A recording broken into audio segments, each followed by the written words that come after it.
வணக்கம். இன்னைக்கு 10th மேத்ஸ்ல வந்து இயற்கணிதம் பயிற்சி 3.1ல வந்து 2வது சம்ல இருக்கக்கூடிய அந்த 3 சம்ஸும் பார்த்துரலாம். பக்கம் 94 இருக்கு. அது என்ன கேட்குறாங்க அப்படின்னா, எத்தனை தீர்வுகள் இருக்குது? நம்ம வழக்கமா என்ன பண்ணிருப்போம், போன சம்ல எக்ஸ், ஒய், இசட் மட்டும் என்ன அப்படிங்கிறத கண்டுபிடிச்சிருப்போம் இல்லையா? ஃபர்ஸ்ட் சம்ல. இப்போ வந்து அதுக்கு எத்தனை தீர்வுகள் இருக்கு?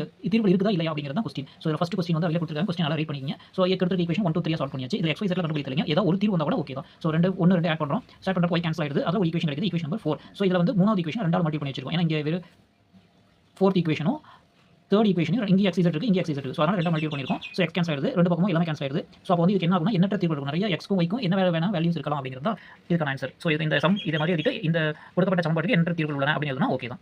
ஸோ செகண்ட் சம் அப்படிங்கிறது இதுதான் 2y + z = 3 × -x + 1. இது கவனமா நம்ம என்ன பண்ணுவோம் அப்படின்னா, வேரியபிள்ஸ்ல ஒரு பக்கமும் கான்ஸ்டன்ட்டா ஒரு பக்கம், அதாவது மாறிகள்ல ஒரு பக்கம், வேல்யூஸ்ல ஒரு பக்கம் நம்ம எடுத்து எழுதிக்கணும். ஸோ 2y + z = 3 × -x + 1 இருக்கு இல்லையா? ஸோ 3 வந்து உள்ள மல்டிப்ளை பண்ணியாச்சு. ஸோ கொடுத்திருக்க ஈக்குவேஷனை அரேஞ்ச் பண்ணியாச்சு. x, y, z ஒரு பக்கம், வேல்யூஸ் ஒரு பக்கம். ஸோ 3 ஈக்குவேஷன் 1, 2, 3 எழுதியாச்சு. இதுல வந்து 1வது ஈக்குவேஷன் 3வது ஈக்குவேஷன் மைனஸ் பண்றோம். அப்ப என்ன ஆகும்? x, y, z எல்லாமே கேன்சல் ஆயிடுது. போன ஈக்குவேஷன் ரெண்டு பக்கமும் 0 வந்துருது.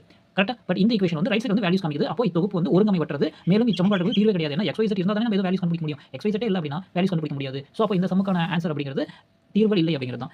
இது வந்து 3rd சம். ஸோ ஏற்கனவே பார்த்து இந்த மாடல பார்த்திருக்கோம். ஸோ ஒரு ஈக்குவேஷன் கொடுத்திருக்காங்க. இன்னொரு ஈக்குவேஷன் வந்து இந்த மாதிரி ஈக்குவல் கொடுத்திருப்பாங்க. அப்போ ஒரு ஈக்குவேஷன் வச்சு ஃபர்ஸ்ட் இது ரெண்டையும் கம்பேர் பண்ணனும். அதுக்கு அப்புறம் இது ரெண்டையும் கம்பேர் பண்ணனும். ஸோ நம்ம ஃபர்ஸ்ட் கொடுத்திருக்க ஈக்குவேஷன் வந்து 1 அப்படி எடுத்துட்டு இது ரெண்டையும் கம்பேர் பண்றோம். இது வந்து வேரியபிள்ஸ் ஒரு பக்கம், அதாவது மாறிகள் ஒரு பக்கம், மாறிலிகள் ஒரு பக்கமும் வச்சு, அதாவது வேரியபிள்ஸ் ஒரு பக்கம், கான்ஸ்டன்ட் ஒரு பக்கம் ரீஅரேஞ்ச் பண்ணி எழுதிருக்கேன் அவ்வளவுதான். ஸோ இத வந்து இந்த side 4z + 4x = 3y + z 3z அப்படி இருக்கும். அதுக்கு அப்புறம் இந்த டேர்ம் வந்து இந்த சைடு கொண்டு வந்திருக்கும். அப்போ பிளஸ்ல இருந்து போனா மைனஸ் ஆகும். அவ்வளவுதான்.